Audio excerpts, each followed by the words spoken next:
Meghan, Harry, and that now name changed to the family name of Spencer.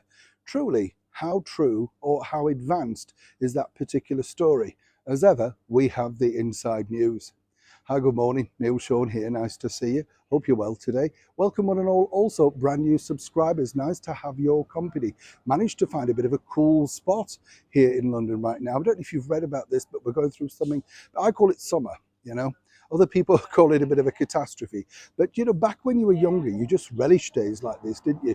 Particularly when it was school time or off school time and you could just do nothing all day. Harder, you see, when you get a bit older, isn't it? You've got to carry on going to work dressed in a suit, not being allowed to sit out, working all the time. It's never easy, is it? Oh, I know. Could bring a tear to an eye, couldn't it? I know, get on with it, you're thinking, Neil. But truly, if you're thinking about that, I just consider it to be summer.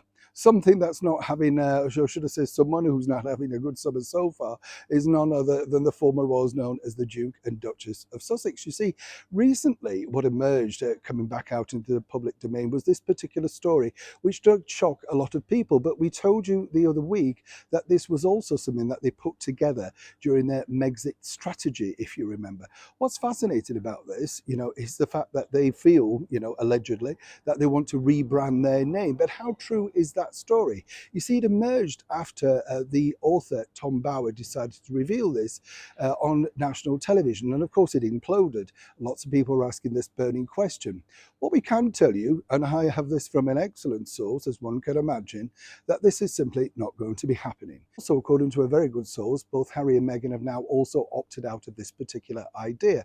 And have you noticed with Harry and Meghan, they're always changing their mind, flip-flopping around. They come out with one idea, then it's now not another, signing with Dior, as we told you, they only wanted Harry. Then their PR spin puts out a thing about Cartier. Cartier have to deny it, the usual sort of buff and gruff, as it were. It's ridiculous stuff when you think, and not really winning them any more fans. But what is interesting about this particular story is simply this. It was, as I say, discussed months ago, 2 years ago now, as a way of perhaps drawing a line under their association with the British monarchy. We told you our late monarch, Her Majesty the Queen, simply put a foot down on that. That wasn't going to be happening. But of course, further afield, Harry and Meghan now felt that they could push this perhaps forward once again. And as many people have pointed out, an alignment to the beautiful Princess Diana will not necessarily be a bad thing for the brand, while other people have suggested that it could possibly be the worst thing. What I can tell you is it would take a lot of time, a lot of meetings, and a lot of coercion from people involved about titles, new names, and of course, really where it fits in the bigger structure for other people who have the right to use the Spencer name. So more importantly, while Harry and Meghan and their team might spin this story as a deflection from their recent axing from Spotify, as ever with the ex-royals, not everything is what it seems. And for now, it looks like that door is firmly closed on the use of the name Spencer. Remember, you heard it here first. Neil Sean in the very heart of London.